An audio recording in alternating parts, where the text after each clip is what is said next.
Okay, let's unpack this. Welcome back. We're so glad you're with us today as we do a deep dive into Daniel chapter 2. And this is, it's such a foundational passage. It really frames how we can think about history, about power, and about the guaranteed coming reign of God. That's absolutely right. And for those of you with us, we're drawing from a really thoughtful Bible essay. And our mission today isn't just to, recite the sequence of empires. Gold, silver, bronze. Right, all of that. We want to get past the simple story and really get our minds around the profound theological weight and maybe most importantly, the practical everyday application this ancient vision has for us right now. We jump right in, and the scene is it's a moment of extreme crisis in Babylon. The stakes could not be higher. Yeah. King Nebuchadnezzar, probably the most powerful man on earth at the time, has a dream, a really disturbing one. But when he wakes up, it's gone. He can't remember it. And you can just imagine the feeling. It's not just anxiety. The text says his spirit was troubled.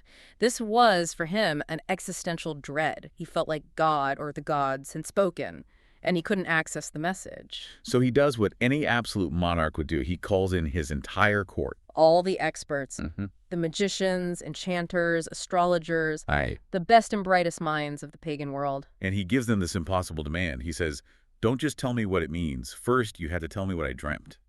Which is, of course, a test. And when they can't, when they admit they're powerless, the response is swift and unbelievably brutal. A death sentence. For everyone, the entire court of wise men. It's this incredible moment that just showcases the complete and utter failure of human wisdom. It really does. But that failure is exactly where the power of the true God begins to shine. Because a young Jewish exile, Daniel, he hears about this decree. And his life is on the line, too. His life, his friends' lives. But he doesn't panic. He doesn't try to flee. He doesn't even condemn the king's rage. He steps right into the crisis with this remarkable calm and courage. He asks for a little time, he gathers his friends, and then he turns to the only one who can actually help. The God who, as Daniel later says, reveals deep and hidden things. The God who changes times and seasons. And right there, you have the central contrast of the entire chapter. It's everything. The desperate limits of human power versus the limitless revealing power of God. That's the frame for this whole conversation. And the vision itself. This colossal statue. This is God's outline of human history. A statue made of these successive metals, the head of gold, chest and arms of silver, belly and thighs of bronze, legs of iron, and then those strange feet. Iron mixed with clay. Right. And the whole thing, this whole grand structure of human empires, is waiting for the climax. The rock. Yes, the rock. A stone that is described as being not cut by human hands. That phrase is so important. It's critical. It means this is God's direct, decisive, supernatural intervention. And that's really the key takeaway from Daniel 2, and the point we really need to hold on to. History isn't random. It's governed by the Lord's word.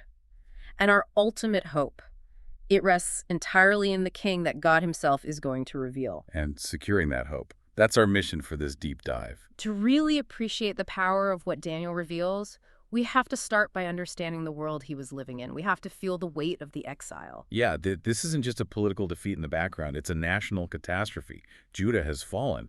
Daniel and his friends they're essentially trophies of war. They are. Their names are even changed to reflect Babylonian gods. It's a deliberate strategy to erase their identity, to absorb them completely into this foreign culture. And it wasn't just the people. The most sacred objects from the temple. The temple vessels, yes. They were taken and put in the treasure house of Nebuchadnezzar's gods. This was the ultimate statement of victory. Not just our army beat your army, but our gods beat your God. And yet, in the middle of all this, these young men are serving in the very court of the conqueror.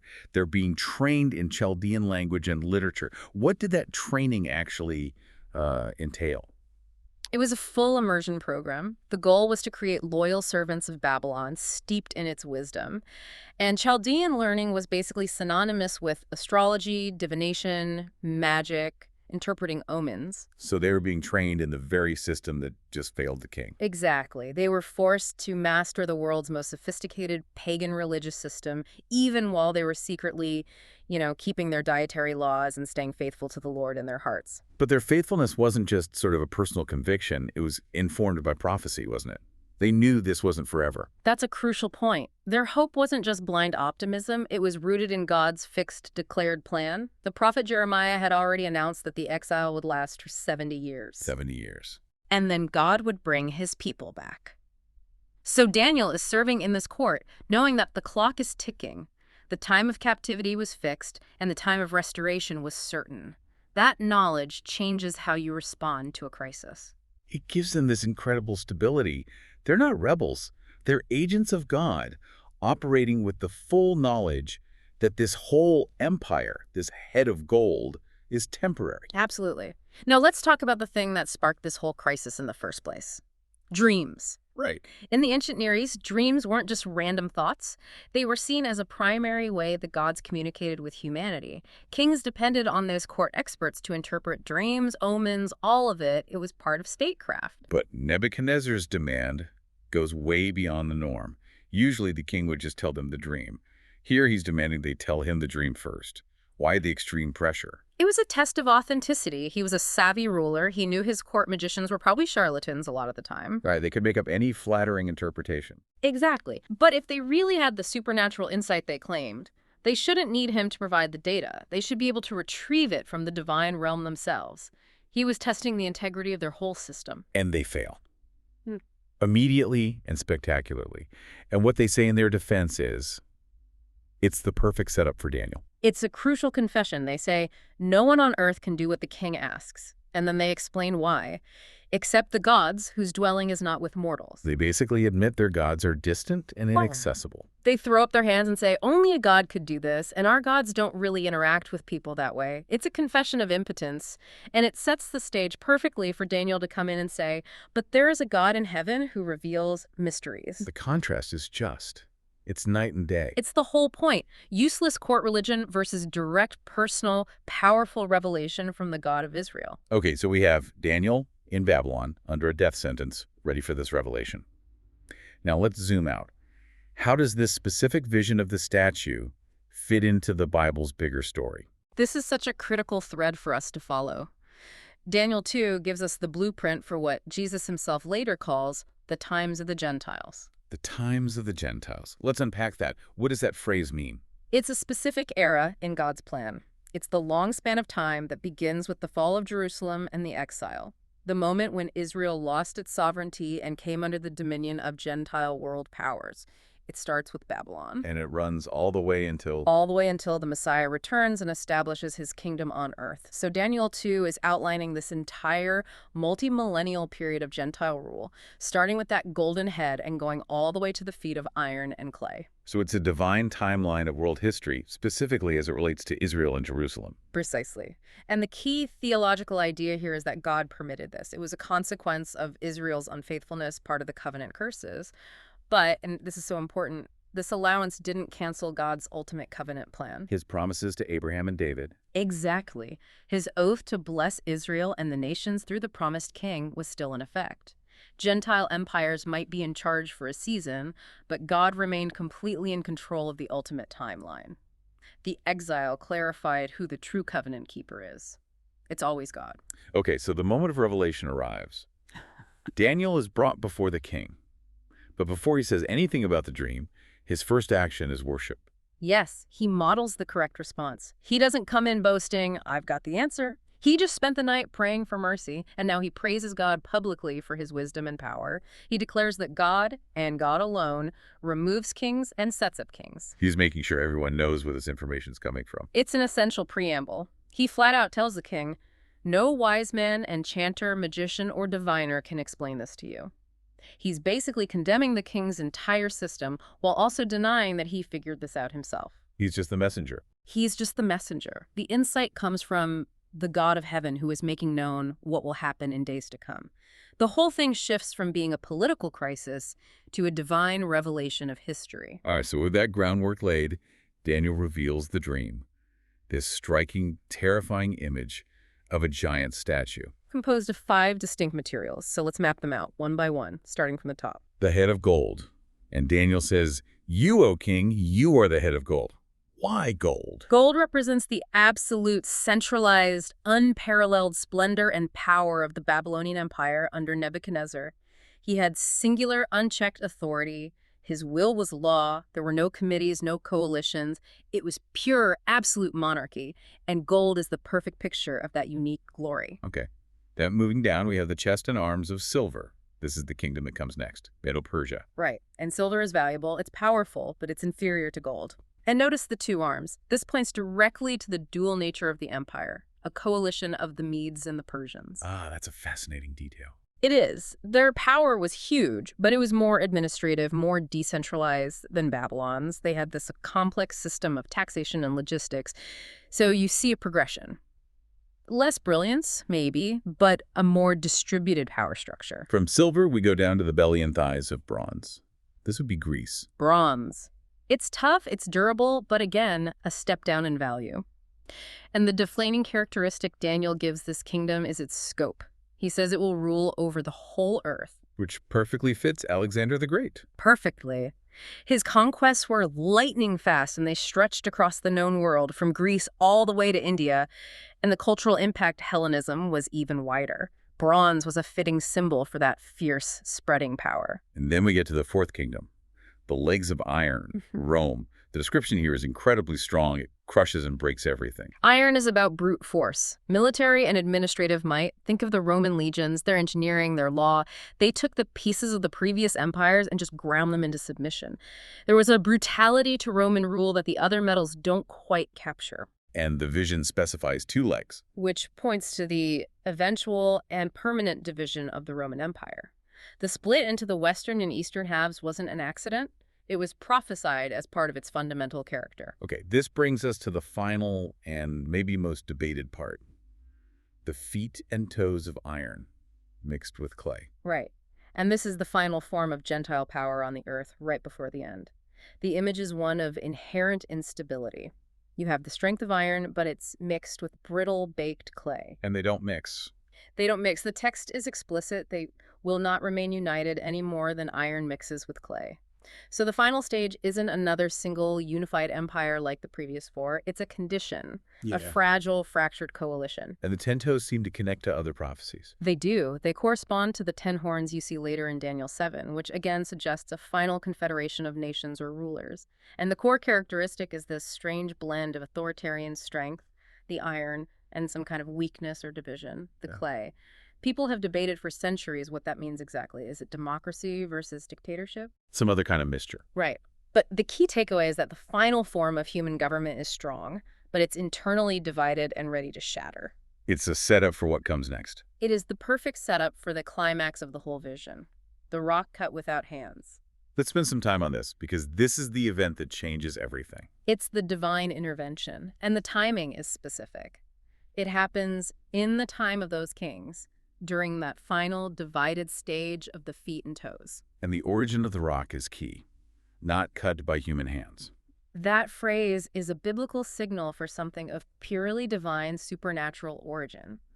This is not a political movement, it's not a social reformation, it's not a gradual spiritual improvement of humanity. It's an act of God. It is a direct, sudden, physical act of God in history. It excludes every human possibility. And the action itself is so violent, so total. The rock strikes the statue at the feet. It hits that final, fragile coalition. And the result is instantaneous and complete. The iron, the clay, the bronze, the silver, the gold, the entire history of human empire building is shattered into dust. And the dust is just blown away by the wind, no trace left. No trace left. The whole edifice of human government and glory is just gone. And in its place, the rock grows into a massive mountain that fills the entire earth. An image of total, global, permanent dominion. That's it. This sets up a kingdom that will never be destroyed. It will crush all previous kingdoms and will stand forever. It's the definitive end of the times of the Gentiles. And Nebuchadnezzar's reaction to all this? He's completely humbled. He falls on his face. He acknowledges Daniel's God as the God of gods. The sleepless night ends with him understanding for the first time who really writes history, and that offers us a certainty we desperately need today. Okay, so let's move into the core theological significance. It's easy to get lost in trying to map the empires, but you've said the main point is about the maker, not the map. That's exactly it. The primary lesson here isn't about identifying every single toe on the statue. It's about recognizing the absolute sovereignty of God over all of human history. He's the one in control of the whole sequence. The same God who numbered Babylon's days also numbered the days of every empire that followed. And he's the one who guaranteed a final kingdom that will never pass away. Human rule, for all its pomp and power, is temporary. It is completely subordinate to God's plan. That's a huge anchor for us, especially in times of political chaos. It has to be our anchor. It teaches us that history is not just a random series of events. Every rise and fall of a nation is part of a path that God knows in advance and is governing for his own purposes. As the psalmist says, the counsel of the Lord stands forever. Now, this prophecy in Daniel 2 doesn't stand alone. How does it connect with other parts of Scripture, especially Daniel 7? The connection is incredibly tight. Daniel 2 gives us the structure, the sequence, using metals. Daniel 7 covers the exact same historical period, but it uses the imagery of 4 beasts. A lion, a bear, a leopard. And a 4th terrifying beast. And they correspond perfectly. The lion is Babylon, the bear is Medo-Persia, the leopard is Greece, and that terrifying 4th beast is Rome. And that 4th beast in Daniel 7 has 10 horns. Exactly. And those 10 horns correspond directly to the 10 toes of the statue in Daniel 2. Both prophecies are showing us the same thing. The final configuration of Gentile power emerging from the old Roman sphere will be a 10-part coalition, and it's right before God intervenes. The end of both visions is the same. The Son of Man comes and receives an everlasting kingdom. And that prophetic thread runs all the way to Revelation. It does. The beast in Revelation 13 is basically a composite of Daniel's 4 beasts, showing the final culmination of all human imperial power. And that final beastly empire falls when Christ the King appears in glory. The story is consistent from beginning to end. Gentile rule runs its course, then the Messiah rules. Let's go back to the rock kingdom itself. It's divine, it's sudden, but is it a physical kingdom on earth, or is this more of a spiritual reality? Well, the language of the text is very physical. The rock strikes a physical statue, grinds it to powder, and then grows into a physical mountain that fills the entire earth. A mountain in prophecy is a symbol of a kingdom, a government. This points to a literal, global, permanent, physical reign. Which fits with other messianic promises. Perfectly. It fits with Daniel 7, where the Son of Man receives a kingdom that all nations will serve. It fits with the promise to Mary that Jesus would sit on the throne of his father David. And Revelation says the kingdom of the world has become the kingdom of our Lord and of his Christ. It's a total replacement, not just a spiritual influence. So our hope is in a king who is going to act and establish a visible, lasting kingdom. Exactly. Not in a hope that humanity will gradually get better on its own. Now, this brings us to a really crucial point of interpretation. We have to be careful to distinguish between Israel and the church when we read Daniel 2. Why is that distinction so important here? Because the whole framework of the statue is about Gentile rule over Israel. It begins when Jerusalem loses its sovereignty. The entire program Daniel lays out is about the period when Jerusalem is trampled by the Gentiles. That program ends when God restores national Israel under the Messiah's reign. So if the coming kingdom fulfills God's promises to Israel, where does the church fit in? The church is what the New Testament calls a mystery. It's a new body made of both Jew and Gentile that exists during this period of Gentile rule. The church is not the replacement for Israel in this prophetic timeline. We are God's witnesses in Babylon, so to speak, waiting for the Lord's return. So keeping that distinction straight acts as a kind of guardrail for interpretation. It does 2 vital things. First, it protects the literal future promises God made to the nation of Israel. And second, it clarifies our mission as the church today. We're not called to build the rock kingdom ourselves. We're called to bear witness to the king who is coming to bring it. Okay, this is so rich. Let's pivot to the practical application. How does this massive, millennia-spanning vision affect how we live our lives on a Monday morning? We can start by looking at Daniel's own response. The first lesson is the absolute centrality of prayer. I mean, he was facing a death sentence just hours away. Exactly. The pressure was immense. But he didn't panic, he didn't start a protest, he asked for time, he gathered his friends, and they went to God for mercy. That's the model for us in our own anxious times. When the news is overwhelming, when our own situations feel impossible, the first move isn't reaction, it's petition. It's seeking the one who actually has the wisdom we need for the day. Daniel's calm didn't come from self-confidence. It came from knowing who was ultimately in charge. And that relieves us from the pressure of having to figure it all out ourselves. This leads right into the next lesson, humility. Not just in prayer, but in our work. Yes. Look at the contrast. Babylon's experts had to admit they were powerless. But Daniel, even after getting the answer directly from God, is so careful to give all the credit away. He makes it clear this didn't come from his own brilliance. Right. And that's such a powerful lesson for believers in any field. We're called to work with excellence, as if we're working for the Lord. But when God grants success or insight, we have to resist that temptation to take a victory lap. Wisdom is a gift from God, not a trophy we've earned. We confess our dependence. I think for me, the most challenging application is how this changes the way we read the daily headlines. It has to change it. It must. We see empires rise. We see political alliances form and then break apart. We see powerful leaders boasting. And Daniel 2 tells us that's all just temporary metal. It's gold, silver, bronze, iron, and it's all destined to be crushed by the rock. So we're supposed to hold these world movements lightly. We have to hold them lightly. Now, that doesn't mean we disengage. Right. How do we balance that with our civic duty? We have to separate our civic duty from our ultimate hope. Scripture tells us to honor our leaders, to pray for them, to be good citizens. But we must never, ever pin our ultimate hope for security or salvation on them or their policies. That's idolatry. Our true citizenship is in heaven. Knowing the rock is coming changes how we live now. It has to. We're called to live as citizens of the kingdom that cannot be shaken.